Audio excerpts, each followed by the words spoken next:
Perlukah kita beli HP gaming? ROG, Black Shark, Red Magic itu HP-HP yang punya embel-embel gaming. Harganya lumayan mulai dari 8 jutaan sampai 15 jutaan. Tapi sebenarnya apa yang bikin HP-HP ini HP gaming dan haruskah kita beli buat jadi pro gamer? Dari spek gimana? Tentu aja dari spek udah cukup gahar buat ngegame. Tapi sebenarnya speknya nggak beda jauh sama HP non gaming di harga yang serupa. Paling biasanya kapasitas baterainya lebih gede. Apa dari fitur tambahan? Ya, utamanya sih di situ. Trigger untuk aim dan nembak, sistem cooling biar HP nggak cepet panas, port USB tambahan di pinggir biar lebih nyaman main sambil ngecharge, app game booster bawaan yang bikin game lebih lancar, desainnya gaming abis. Itu yang bikin HP gaming itu HP gaming. Tapi emang perlu. Ya, kebanyakan fitur HP gaming itu cuma buat ningkatin kenyamanan gaming doang, gak bakal pengaruh banyak ke performa gamenya. Dan banyak fitur alternatif kok yang bisa dipakai di HP lain. Satu lagi, kebanyakan HP gaming kameranya kurang bagus dibanding HP sekelas lainnya. Jadi itu bisa jadi bahan pertimbangan juga. Kalau kamu bakal pakai HP kamu buat gaming terus-terusan sih worth it. Tapi kalau kamu mutusin buat beli HP lain non gaming, kamu gak kehilangan banyak kok. Jadi gimana? Mau beli HP gaming? Bagus buatan Indonesia, tapi malah dihujat netizen Indo. Jadi gue sekarang lagi main A Space for the Unbound, game asli Indonesia buatan Mujikan Studio dan Toge Production. Gamenya seru, petualangan puzzle yang cerita dan settingnya bikin nostalgia. Dan bukan cuma gue yang bilang bagus, banyak reviewer di Steam dan website luar negeri pun muji-muji game ini sampai dapat rating overwhelmingly positif. Tapi ada aja netizen julid yang bilang kayak gini, kok iso padahal grafiknya burik, pasti di spamret sama orang Indo, kebanjiran overprod. Seakan-akan mereka nggak percaya kalau game ini beneran bagus cuma gara-gara buatan Indo. Dikiranya kita bangga berlebihan cuman karena karya anak bangsa. Emang kita jangan terlalu secara buta ngedukung karya anak bangsa. Kita perlu lihat kualitasnya juga bagus apa enggak. Tapi kalau emang beneran bagus ya apa salahnya kita bangga. Dan game itu nggak harus punya grafik sekeren GTA. Kalau cerita atau gameplaynya menarik ya bisa aja bagus. Itu yang julid juga palingan iri gara-gara mereka nggak bisa bikin game sebagus itu. By the way, ayo beneran main Space for the Unbound. Beneran bagus itu, bukan sponsor ini. Kenapa banyak yang boykot game Hogwarts Legacy? Game Harry Potter terbaru, Hogwarts Legacy, baru aja rilis. Tapi mungkin kau pernah dengar orang-orang di medsos terutama di luar Indonesia yang nyampahin game ini abis-abisan dan bahkan membuli dan ngancem orang-orang yang mau main atau nge-stream game ini. Sampai beberapa streamer batalin streamnya loh saking takutnya. Ada apa gerangan? Apakah gamenya jelek banget? Tapi ratingnya rata-rata bagus. Atau karena orang-orang ini haters garis keras dari Harry Potter? Semacam itu? Jadi Hogwarts Legacy menimbulkan kontroversi karena keterkaitannya dengan pengarang dari seri Harry Potter itu sendiri, J.K. Rowling. Banyak yang benci J.K. Rowling karena pendapat dan sudut pandang beliau tentang komunitas transgender. Jadi mereka mau ngeboikot game ini karena nggak mau ngedukung Bu Rowling. Gua nggak mau bahas sudut pandangnya itu karena masalah itu ya kita masing-masing pasti punya pendapat tersendiri. Tapi kalau sampai ngebully, ngancam orang-orang yang murni pengen main game ini karena kelihatan seru dan gak tahu menahu tentang kontroversinya, apa nggak berlebihan? Kalau menurut kamu gimana? Tetap pengen main Hogwarts Legacy? Mau beli game murah? Tunggu di bulan-bulan ini. Mau beli game di Steam kayak Resident Evil atau Monster Hunter tapi lihat harganya bikin kau mundur? Tenang dulu, mending kamu nunggu biar kamu bisa dapat diskon gede. Diskonnya kapan? Jadi tiap tahun Steam pasti ngadain pesta diskon gede-gedean di bulan-bulan ini, bertepatan dengan musim atau perayaan tertentu. Di bulan apa aja? Ini dia. 1. Summer Sale, yang biasanya paling ditunggu-tunggu karena biasanya diskonnya paling ajib. Biasanya diadain antara akhir Juni sampai awal Juli. 2. Winter Sale, nggak kalah gedenya sama Summer Sale. Biasanya diadain akhir Desember sampai awal Januari.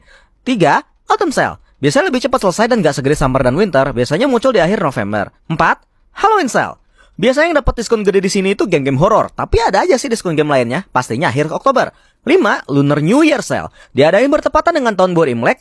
Waktunya pun selalu ngikutin rentang minggu perayaannya. Selain itu juga ada masa diskon random kayak Publisher Week atau diskon genre tertentu. Tapi yang selalu ada tiap tahun itu 5 yang tadi. Save atau screenshot video ini biar gak lupa. Siapin dompet kamu, game apa yang mau kamu beli? Masih inget game-game HP ini? Tahun 2010 sampai 2012 itu masa-masa dimana smartphone lagi naik-naiknya. iPhone 3G dan iPhone 4 masih terlihat fresh. Samsung mulai keluarin HP Android. Dan kita udah mulai terbiasa sama keyboard touchscreen dan download app dengan gampang di App Store dan Play Store. Dan buat kita yang baru nyicip smartphone pada masa itu pasti seenggaknya pernah nyobain game-game ini. Game mobile klasik pada masanya yang selalu nemenin kita di kelas, di perjalanan, atau lagi nungguin sesuatu. Gue bakal tampilin icon dan screenshotnya, kalian tebak satu-satu ya. Wah, apa ini main potong buah-buahan? Loh, lari-lari, ngapain ini? Lah bro, ada burung diketapelin. Wah, lompat-lompat aja terus, ini sampai kapan kelarnya? Buset, nyari permen aja susah amat ya. Lah ini bercocok tanam sampai segininya. Wah, ini pemandangan selokan di daerah mana ini? Nah, dari kumpulan screenshot itu kamu kenal berapa game? Tulis di komentar ya. Yang tahu semua berarti kamu sepuh mobile game. Nostalgia game online warnet. Siapa di antara kalian yang hobinya bolos sekolah buat main game online di warnet? Kalau nggak pernah, bagus, jangan biasain bolos sekolah. Tapi pasti beberapa dari kalian pernah ada yang candu main di warnet semasa sekolah. Buat yang nggak tahu, warnet itu warung internet, dimana kita bisa nyewa komputer di situ buat main game atau internetan. Sekarang mungkin udah pada jarang ke warnet sih, soalnya udah pada gampang main game online, tinggal beli kuota dan main di HP atau di laptop. Tapi dulu kalau nggak punya koneksi internet di rumah, harus ke warnet biar bisa main game-game ini. Pertama tentu aja Ragnarok Online, sepuh game RPG online dimana kita bisa pilih job kamu dan nyelesain beberapa quest dan ngalahin berbagai monster dari Poring sampai Baphomet. Siapa yang masih ingat musik Frontera? Ingat Ayo Dance? Game musik dimana kita harus ketik tombol arah di keyboard secepat mungkin ngikutin perintah di layar sesuai alunan musik. Sampai sekarang masih ada loh, bahkan lagu-lagunya diupdate terus sampai ada lagu Jepang dan Korea. Point Blank. Sebelum PUBG dan Valorant ada Point Blank. Game tembak penuh dengan orang pakai dua kris dan nge-spam bom. Atau kamu kalau kurang suka dengan COCPB, pasti kamu mainnya Counter Strike. Pangnya! Game golf yang simple tapi bikin candu. Buat kamu yang sering main dulu pasti seneng banget kalau udah dengar suara yang keluar kalau pukulan kamu akurat. Pangnya! Ada lagi game yang kelewatan? Tulis di komentar ya. Nostalgia game PS2, PlayStation. Tiap konsolnya pasti laku keras, masing-masing mesinnya kejual puluhan juta. Tapi belum ada yang bisa ngalahin PlayStation 2. Konsol game dengan jumlah penjualan terbaik di dunia mencapai 155 juta. Kamu yang gamer di tahun 2000-an pasti pernah seenggaknya nyoba, punya sendiri, main di rumah teman, main di rental. Sampai sekarang pun kaset bajakannya masih banyak yang jual. Gimana nggak laku, orang-orang seneng banget sama game-game di PS1. Terus PS2 punya banyak lanjutan dari game-game itu. Tekken 4 dan 5, Final Fantasy 10, Resident Evil 4, Gran Turismo 4, dan tentu aja Winning Eleven. Rental PS di Indonesia bisa menjamur karena game bola ini. Sampai game bajakannya keluar mulu sampai di update timnya. Udah gitu penomoran judulnya makin nggak jelas. Ada yang udah main Winning Eleven 10 pangkat 88 minus 99. Udah itu banyak judul game baru yang gak kalah seru. God of War, Devil May Cry, Persona 3 dan 4, Guitar Hero, Naruto Ultimate Ninja, dan GTA. GTA 1 dan 2 sebenarnya ada di PS1 tapi masih 2D dan kameranya lihat dari atas. Tapi GTA 3, Vice City, San Andreas dia full 3D. Dulu belum ada game seluas dan sebebas GTA di PS2. Bahkan sampai sekarang masih banyak yang main GTA PS2 seklasik itu. Makanya PS2 bisa dibilang salah satu konsol terbaik yang nyimpen banyak kenangan sampai sekarang. Jadi apa kenangan kamu sama PS2? Tulis di komentar ya. Kenapa game harganya bisa mahal banget? Kamu lagi buka Steam, terus tertarik buat main Resident Evil 4 Remake. Tapi mundur lihat harganya, 830.000, hampir sejuta loh. Terus kamu mikir, dulu perasaan beli game murah-murah deh, cuma 10 ribuan. Kok bisa sampai mahal banget dan kenapa bisa beda-beda harganya? Ada yang 800.000, ada yang 200.000, ada yang gratis. Jadi harga sebuah game bisa ditakar di skala si gamenya itu. Ada game kecil, sedang, besar, dan ada yang namanya AAA. AAA ini istilah game yang gede dan canggih banget kayak RE4, GTA 5, dan Assassin's Creed. Dan bikin game AAA itu nggak murah, modalnya bisa puluhan sampai ratusan miliar. GTA 4 modalnya bahkan sampai 4 triliun. Beli teknologinya, bayar developernya, distribusinya, biaya promosi dan iklan gak bakal nutup kalau harga gamenya cuma 10.000 per kopi. Untuk game semacam Phasmophobia yang grafiknya B aja dan dibuat cuma sama belasan orang mungkin nutup dengan harga 90.000. Tapi kalau RE4 dimana grafiknya wah banget, gameplaynya kompleks dan jumlah developernya bisa nyetor ratusan, mau gak mau harus pasang harga 800 ribuan. Terus kenapa dulu kaset PS2 harganya bisa cuma 10 ribuan? Karena itu game bajakan, beda cerita. Tapi kalau game gratis kayak Mobile Legends of Free Fire itu gimana? Nah itu bisa jadi bahasan lain kali. Menurut kamu gimana? Sekarang game harganya kemahalan gak? Tulis di komentar ya.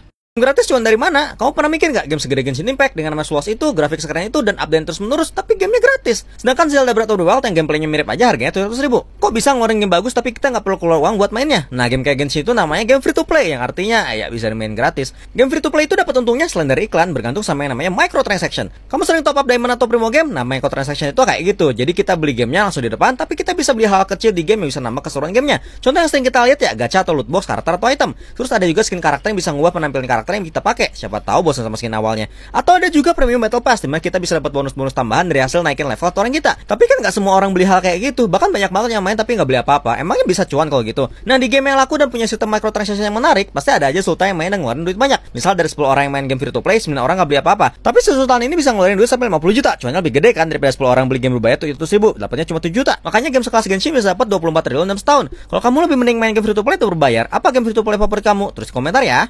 Saya ingat game-game Facebook? Sebelum ada TikTok dan Instagram dan Twitter belum ramai, para netizen kumpulnya di Facebook. Sekarang masih banyak sih yang main di sana, tapi kalau dulu Facebook merajalela. Dan ingat nggak? Dulu Facebook banyak gamenya. Game ringan tapi seru dan bikin kamu candu mainin tiap hari. Pertama ada Pet Society. Game di mana kita pelihara binatang ala Tamagotchi. Di game ini kita bisa atur-atur penampilan peliharaan kita, pakaian baju-baju, kasih hadiah, bahkan ketemu sama peliharaan teman kita. Siapa tahu mau flexing outfit. Terus ada Ninja Saga. Game Naruto KW ini mainnya kayak RPG, di mana kita bisa bikin ninja kita sendiri, kelarin banyak quest dan ngalahin banyak boss pakai skill jutsu kita. Game Naruto Ultimate Ninja Storm sih lewat. Terus ingat Farmville nggak? Game bercocok tanam di mana kita bisa ngebangun dan perluas kebun kita sendiri dan dapat duit dari hasil panen kita. Kayak Harvest Moon atau Stardew Valley tapi ya cuma ngeklik aja. Terakhir ada Mafia Wars. Game simulasi di mana kita membangun keluarga mafia sendiri. Gamenya penuh dengan manajemen, nyari job, ngelarin misi atau nyerang pemain yang lain. Perang dah. Nah kamu pernah main yang mana aja atau pernah main yang gak kesebut? Tulis di komentar ya. Misi suara Resident Evil 4 dibully habis-habisan. Kamu mungkin udah tahu Resident Evil 4 dari rilis remake-nya. Gamenya dapat banyak pujian dan dapat rating 90 lebih di Metacritic. Gameplaynya, grafiknya hampir semua dipuji sama fans dan kritikus. Tapi ada satu hal yang dianggap kurang atau bahkan jelek, yaitu suara karakter Ada Wong. Ya, pengisi suara Ada Wong di RE4 remake beda dari RE4 original dan RE2 remake. Di RE4 remake ini pengisi suaranya adalah Lily Gao yang juga meranin Ada Wong di film Resident Evil Welcome to Raccoon City. Suara baru Ada ini dinilai lebih jelek dibanding suara Ada sebelumnya. Ada yang bilang terlalu datar, kurang menggoda, atau kualitas suaranya aneh sendiri. Dan banyak fans yang ngungkapin kekecewaannya di media sosial kebutuhan masing-masing. Cuma masalahnya, banyak juga yang melampiaskan kekecewaannya ke Instagramnya Lily Gao. Foto-fotonya di komen dan di spam dengan komentar-komentar jelek, hujatan, dan penuh kebencian. Sampai-sampai foto-foto dia di private sama dia sendiri biar nggak ada yang komentar lagi. Ya tipikal hujatan pedas netizen gitulah, tapi sampai disumpah dan didoain jelek. Kalau kata gue sih wajar yang namanya kecewa dan mengkritik kalau memang hasilnya kurang bagus. Tapi apakah harus ngebully dan ngehujat? Nggak sepenuhnya itu salah dia, dan ini perkara hasil yang kurang bagus aja, bukan masalah dia itu jahat atau ngerugiin kita banget. Mending kritik yang mendukung aja. Menurut kamu gimana? Kalau kamu kecewa sama seorang, apakah layak ngebully orang tersebut? Tulis di komentar ya.